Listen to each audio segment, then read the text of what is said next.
Your 2 News Oklahoma weather, sponsored by Executive Homes.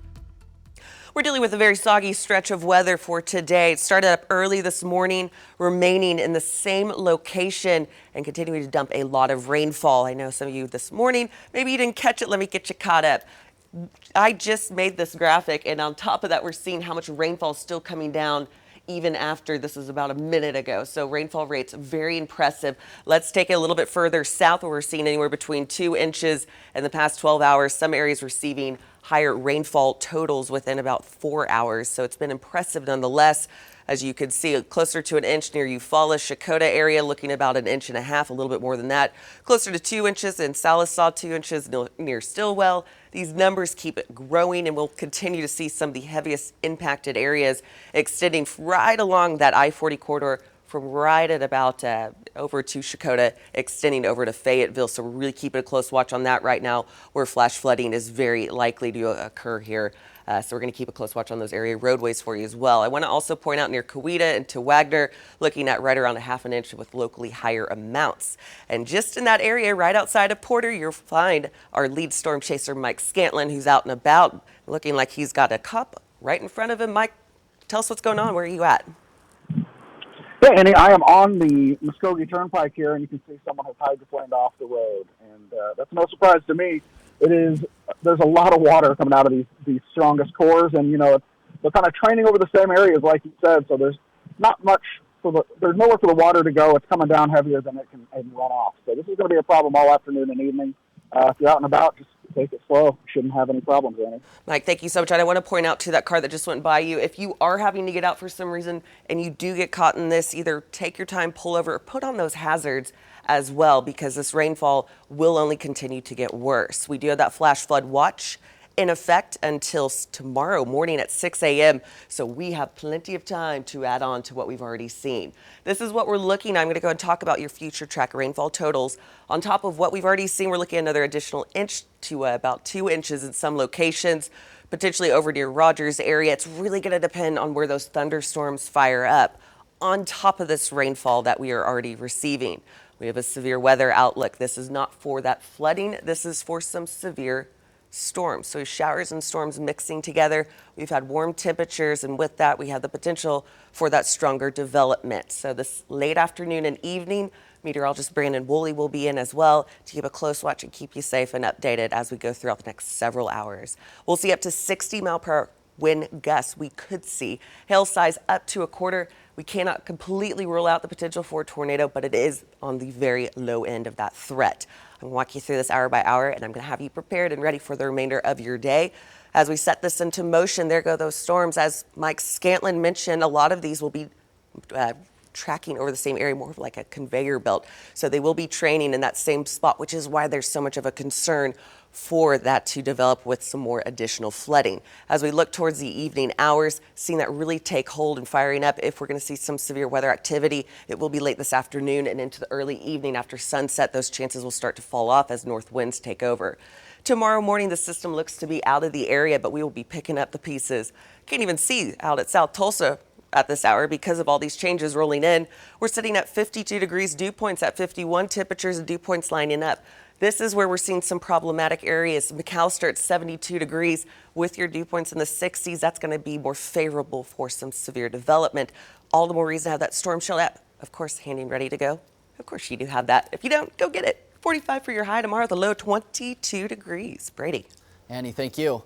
And a former Bixby High School teacher was sentenced in federal court. Jason Scott Bird was given 60 months in federal prison for using his cell phone to illegally record underneath a student's skirt. Bird will have a 15 years of supervised release after prison, and he is also ordered to pay restitution to the victim and $5,000 to a victim's assistance fund. Coming up, the Gathering Place is kicking off its annual Winter Wonderland. We'll tell you what kind of activities you'll be able to find there. Plus, we'll have one last look at your forecast. Keep it here. Tonight, the Gathering Place is kicking off its 10 nights of Winter Wonderland. Once again, it's been transformed into a festive holiday village with thousands of lights. Until January 2nd, you can catch special performances, carolers Santa Claus, some festive food and holiday drinks, and train rides throughout the entire park. And if you're feeling generous while sightseeing, there's also a canned food drive still happening at the Williams Lodge for the South Tulsa Community House. You might need to have an umbrella if you go there today, though. Umbrella, maybe some galoshes, a canoe for some areas. We're tracking a lot of rainfall in a short amount of time. And we do have live team coverage. Mike Scantlin is out and about. We'll check in with him coming up here a little bit later on in the show, and he'll give us the latest updates, seeing it in real time, what he's experiencing on those roadways. If you are not having to get out right now, especially if you're in that green area, maybe hang back because these rain will continue to get worse. Flood watch in effect until 6 a.m. tomorrow. All right. Tomorrow morning, Brady. So we keep a close watch, and on top of that, we have some severe weather potential. This is not for the rain necessarily. This is for some severe storms today. Definitely. We're going to have to watch out for that and stay dry. We'll be back in just a little bit. Right now, we're taking a live look from our 2 News Oklahoma camera here in Brookside. It is going to be a wet one today. Our 2 News weather team will be tracking all of the storms heading our way and keep you updated with the very latest. Plus, ransomware attack now has some corporations wondering how they are going to pay their employees, including one of Tulsa's largest employers. And a TikTok trend becomes dangerous, a threat that has one school in lockdown today. We'll tell you about it.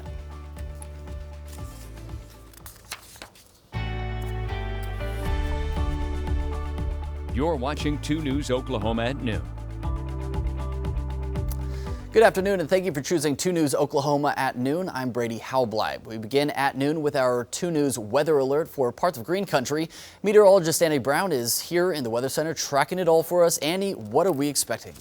We are seeing an abundant amount of rainfall, some concerning amounts of rainfall in a location just south and off to the east of the metro. If you're in that area that's shaded green, you pay extra attention. We're seeing rainfall rates that are very impressive that will be causing concerns for flooding, if not flooding already taking place in that area as this system continues to train over the area. When we say train, we're talking about almost a conveyor belt running across the area with showers and storms continuing to push into that same location, dumping a lot of rainfall. We do have lead storm chaser Mike Scantlin who's out, and we'll check in with him in just a few minutes on his location and what he's seen in that area. We're also under a marginal and slight risk. That's the level 1 and a level 2 out of 5 for a stronger storm development. This is not with the flooding. This is in addition to the flooding. So again, more concern for storms to develop, producing higher rainfall rates, and that will really impact that area that's already in that area shaded green. 60s for the afternoon. Warmer temperatures as well. We'll dive more into what you can expect when this rain will finally make its way out. And of course, we'll talk about what you can expect for your weekend. Brady. All right, Annie, thank you. In Project Safe Schools, 2 News has received several emails about a TikTok challenge designed to encourage students to make violent threats against schools today. Tulsa Public Schools says that Rogers High School received a bomb threat and personal threat towards 2 administrators. The Tulsa Police Department is now investigating. The school is on a modified lockdown and additional security is in place. We will keep you updated as we learn more. And new at noon, a homicide investigation in Muskogee County. The sheriff's office says 38-year-old Cornelius Swift was found dead in a rural part of Muskogee yesterday. He was known to go by his last name, Swift. If you have any information, call OSBI. And if you live near the HollyFrontier refinery, you may have noticed some gunk on some of your belongings. You can see a photo right here of some of that gunk, and they released a statement saying the storms caused a power outage to their east plant that caused a release of materials that went beyond their property lines. They recommend washing the material off right away, and if you experience any symptoms like skin irritation or dizziness, contact HollyFrontier. We'll have more information on that on this story on our website, KJRH.com. And a major payroll company has now been crippled by hackers, leaving some companies scrambling to pay their employees their last paycheck before Christmas. That includes Ascension St. John's parent company, Ascension Healthcare. Ultimate Kronos Group notified its clients that its program relying on cloud services would be unavailable for several weeks. That impacts the programs used to pay employees and manage hours. Others affected by the attack include Whole Foods, GameStop, and Honda, as well as some state and local government agencies. With the clock ticking down to Christmas, airlines are adding more flights to meet the demand, and AAA predicts more than 109 million Americans will travel for the holiday season, representing a 34% increase from last year. NBC's Morgan Chesky has the latest from Dallas. Christmas may still be more than a week away, but today actually going to be one of the busiest travel days ahead of the holiday. Airports are reporting higher passenger volume. Airlines are saying they're actually adding additional flights. In fact, so many people have Christmas plans. Experts say we're approaching pre-pandemic travel levels, which could make for some awfully crowded skies and roads in the days ahead. Now, despite the growing spread of the COVID Omicron variant, AAA still estimates more than 109 million Americans will travel for the holidays. That's a 34% increase from 2020, and it is nearing pre-pandemic levels. The holiday season expected to kick into high gear between December 23rd and January 2nd. That's when airlines will see an estimated 184% increase in travel compared to last year. Now, if you are hitting the roads this holiday season, you're definitely not alone, but prices at the pump are starting to ease. Gas Buddy predicting the national average per gallon will drop to $3.25 on Christmas Day. That's actually down 10 cents from soaring highs during the Thanksgiving holiday. And with the travel rush back upon us, TSA says, remember, the old rules still apply. Try to get to the airport at least 2 hours ahead of your flight. If you're bringing a gift for someone, make sure it's unwrapped or you could be in for a little frustration. Also, those holiday treats should be just fine as long as they're solid foods. Security shouldn't be an issue. Morgan Chesky, NBC News, Dallas. A judge has thrown out a bankruptcy settlement for OxyContin maker Purdue Pharma. The $10 billion lawsuit came as the company was dealing with thousands of lawsuits, people claiming the company pushed doctors to prescribe the drug and spark the opioid epidemic. A ruling Thursday found that the bankruptcy judge who approved the settlement did not have the authority to grant legal protection from facing litigation of their own. Purdue plans to appeal that ruling.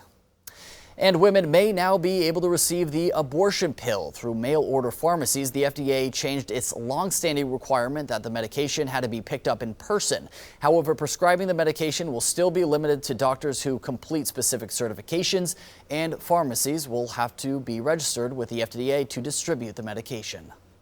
And a few things you'll need to know before hitting the roads today. The northbound US 75 ramp at East 8th Street is closed. It'll stay closed until 3 p.m. today for ongoing rehabilitation work. And I-244 at US 75 westbound is narrowed. That work will run until 4 p.m. today for a sign and lighting project. Those exiting the area will need to use caution on that ramp. And speaking of using caution, a Tulsa group is looking to curb car crashes involving pedestrians and bicyclists. The Tulsa Bicycle and Pedestrian Advisory Committee did a walk audit of some of high crash areas. Among them is 11th Street. Pedestrians there have to walk on the road since there's no sidewalks. It's just one of several examples of areas across the city. Some of the solutions are changing the speed limits, signal timing, and adding bike lanes. The organization will do 10 walk audits over the next year to gather more information.